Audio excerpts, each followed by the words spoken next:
ভারত যদি গৌর গোবিন্দের ভূমিকায় নামতে চায়, দেশের 18 কোটি মুসলমান শাহজালালের ভূমিকায় নামবে। বন্ধুত্ব ইজ ওয়েলকাম, দাদাগিরি নয়। আমাদের প্রতিবেশী দেশকে বলতে চাই, আমাদের দেশ নিয়ে আপনাদের ভাবার দরকার নাই। নিজের চরকায় তেল দেন, নিজের দেশ নিয়ে ভাবেন। আল্লাহ রাব্বুল ইজ্জত জালালের দরবারে শুকরিয়া জ্ঞাপনের পাশাপাশি আমি আপনাদের শুকরিয়া জানাই, যারা কক্সবাজারের বিভিন্ন থানা থেকে, চট্টগ্রামের বিভিন্ন থানা থেকে এবং বাংলাদেশের বিভিন্ন জেলা থেকে আজকের আমাদের এই প্রোগ্রামে প্রায় দীর্ঘ 5 বছর পর যে তাফসিরুল কোরআনের প্রোগ্রাম দিয়ে এবছর আমরা প্রোগ্রাম শুরু করছি, সেই প্রোগ্রামে আপনারা জয়েন করেছেন। আপনাদের সবাইকে অন্তরের অন্তঃস্থল থেকে শুভেচ্ছা জানাই। আমি অন্তরের অন্তঃস্থল থেকে শুভেচ্ছা জানাতে চাই আমার প্রিয় সাংবাদিক বন্ধুদের, electronics media, printing media, YouTuber ভাইদের। আজকে এই প্রোগ্রামের শান্তি শৃঙ্খলা নিরাপত্তার দায়িত্বে নিয়োজিত ছিল পুলিশ বাহিনী, বিডিআর বাহিনী, তারপরে র্যাব, দেশপ্রেমিক সেনাবাহিনী এবং পেকুয়ার ভলান্টিয়ার্স ভাইয়েরা, যারা যেভাবে আজকের প্রোগ্রামকে সার্থক করার জন্য আপনারা শ্রম দিয়েছেন, সময় দিয়েছেন, মেধা দিয়েছেন, উপস্থিত হয়ে প্রোগ্রামকে সার্থক করেছেন, আমি সবাইকে শুভেচ্ছা এবং মোবারকবাদ জানিয়ে শুরু করতে চাই। সম্মানিত ভাইয়েরা, আমাদের সময় হাতে খুব কম।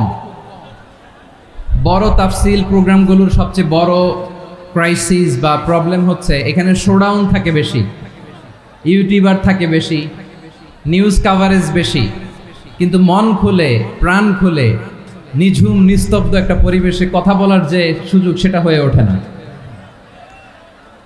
কিন্তু আমরা একটু কষ্ট করলে, একটু স্যাক্রিফাইস করলে এটা সম্ভব।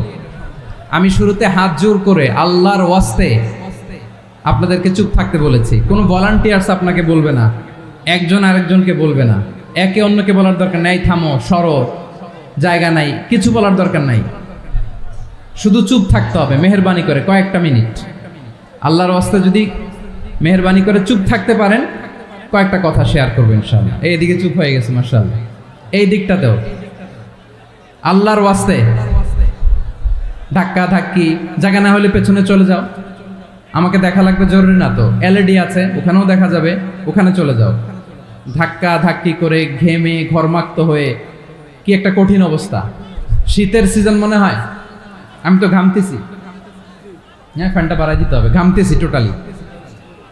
র্যাবের ভাইয়েরা কি পরিমাণে কষ্ট স্বীকার করেছে আমাকে এখানে উঠাতে, যে এটা বলে বোঝানোর মতো না।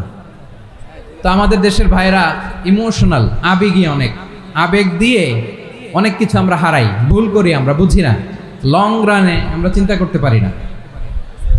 একটা নিঝুম নিস্তব্ধ পরিবেশ যদি দেয়া যেত, কথা বলতে পারতাম, লক্ষ লক্ষ কোটি কোটি মানুষ, সারা পৃথিবীর মানুষ এটা শুনতো, মানুষের মন, মস্তিষ্ক, চিন্তা, মননে পরিবর্তন আসতো। কিন্তু ধাক্কাধাক্কি করে আসতে আসতে আমাদের মাইন্ড ডিস্টার্ব হয়ে যায়।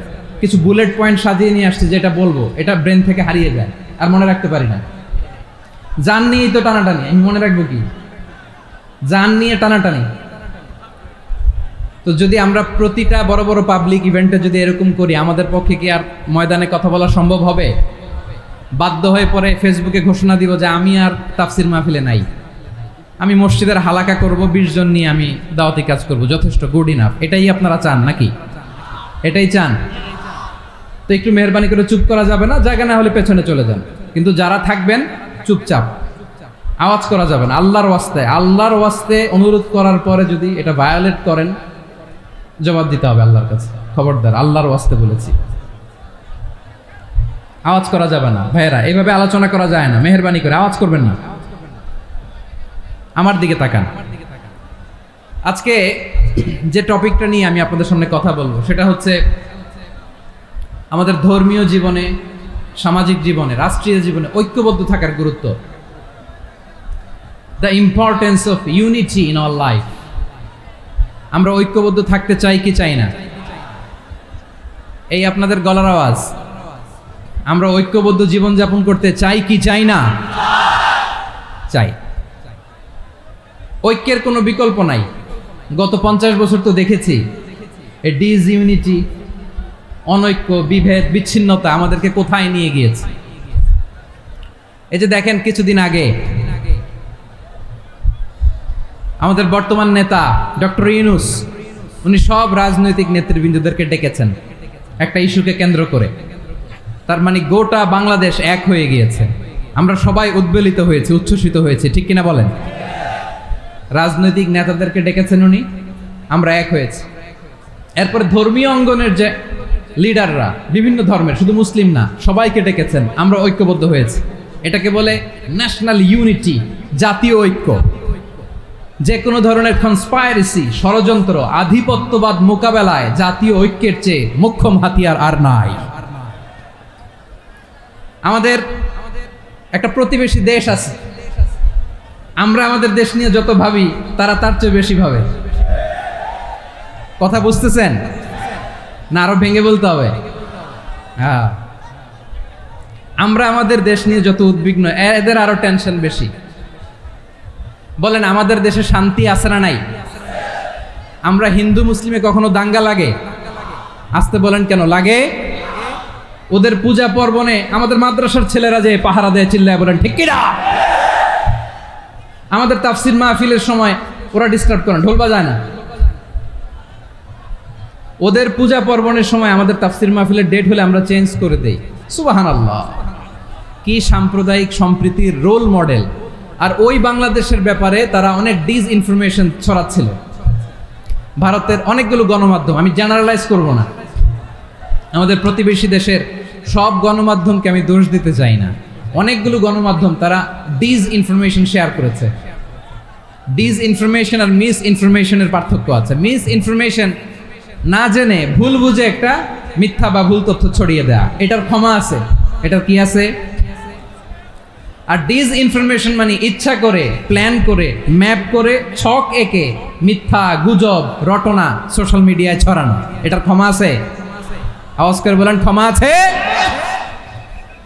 ভারতের কিছু গণমাধ্যম তাই করেছে, আমরা ব্যথিত হয়েছি, আমাদের হৃদয়ে রক্তক্ষরণ হয়েছে। আমাদের প্রতিবেশী দেশকে বলতে চাই, আমাদের দেশ নিয়ে আপনাদের ভাবার দরকার নাই, নিজের চরকায় তেল দেন, নিজের দেশ নিয়ে ভাবেন। গত মাসের ভয়েস অফ আমেরিকার রিপোর্ট, বাংলাদেশে সংখ্যালঘু জনগোষ্ঠী আগের চেয়ে বেশি নিরাপত্তা পাচ্ছে। Report voice of America, Muslim report নাকি? মুসলিম জরিপ, ভয়েস অফ আমেরিকা। কথা বোঝে নাই বোধহয়। ভয়েস অফ আমেরিকা কি আমাদের রিপোর্ট? না, ভয়েস অফ আমেরিকার জরিপ, বাংলাদেশে সংখ্যালঘু জনগোষ্ঠী আগের চেয়ে ভালো নিরাপত্তা পাচ্ছে। শুধু এখানেই শেষ না, মাইক্রোসফটের একটা জরিপ শোনাই আপনাদেরকে। তারা সারা পৃথিবীতে গুজব, ভুয়া আর মিথ্যা নিউজ ছড়ানোতে কোন দেশ সেরা একটা রিপোর্ট করেছে। এর মধ্যে 1 নম্বরে এসেছে ভারতের নাম। মাইক্রোসফট তো মুসলমানরা চালায় না? কথা বোঝে নাই বোধহয়। প্রতিবেশী দেশকে বলবো, আপনারা নিজের চরকায় তেল দেন, আপনারাও শান্তিতে থাকেন, আমাদেরকেও শান্তিতে থাকতে দেন। সব চেঞ্জ করা যায়, প্রতিবেশী চেঞ্জ করা যায় না। আমাদের ল্যান্ড তাদের ল্যান্ড, পাশাপাশি। আমরা চাই তারাও সুখে থাক, আমরাও সুখে থাকি, ঠিক কিনা? কিন্তু প্রতিবেশী হলে বন্ধুত্বপূর্ণ আচরণ করতে হয়।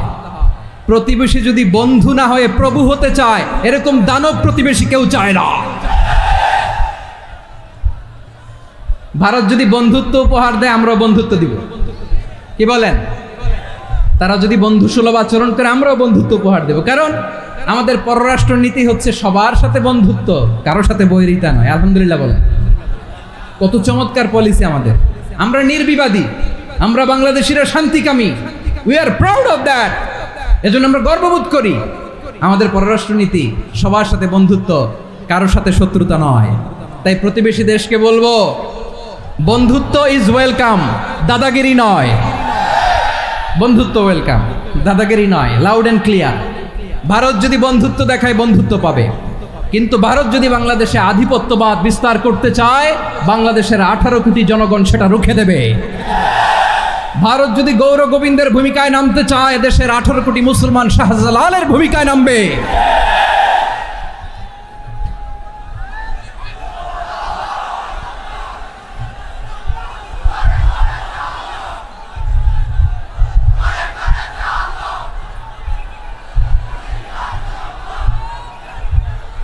প্রিয় ভাইয়েরা, আমরা বন্ধুত্বে বিশ্বাসী, শত্রুতায় নই, ঠিক কিনা বলেন? আল্লাহ আমাদেরকে বোঝার তৌফিক দান করুন। তাহলে এই যে তারা বলেছে এদেশে সংখ্যালঘুরা কষ্টে আছে, দুঃখে আছে, এটা কি ঠিক? বলেন, এটা কি ঠিক? না, তারা ডিসইনফরমেশন শেয়ার করেছে, এটা ঠিক নয়। আমার প্রতিবেশী বন্ধু রাষ্ট্রকে বলবো, আপনারা এটা করবেন না, এটা করবেন না। আমরা শান্তিতে আছি, আপনারাও শান্তিতে থাকেন, আমাদেরকেও শান্তিতে থাকতে দেন। এই যে চিটাগাংয়ের অ্যাডভোকেট আলিফ হত্যাকাণ্ডে গোটা বাংলাদেশ আমরা ধৈর্যের পরাকাষ্ঠা দেখিয়েছে, চিল্লায় বলেন ঠিক কিনা? আমাদের নেতা আমাদেরকে ডেকেছে, আমরা শান্ত থেকেছি। আমরা শান্ত থাকতে চাই, আমরা ঐক্যবদ্ধ থাকতে চাই। যে কোনো ষড়যন্ত্র রুখে দেওয়ার জন্য ঐক্যবদ্ধ প্রচেষ্টার কোনো বিকল্প নাই।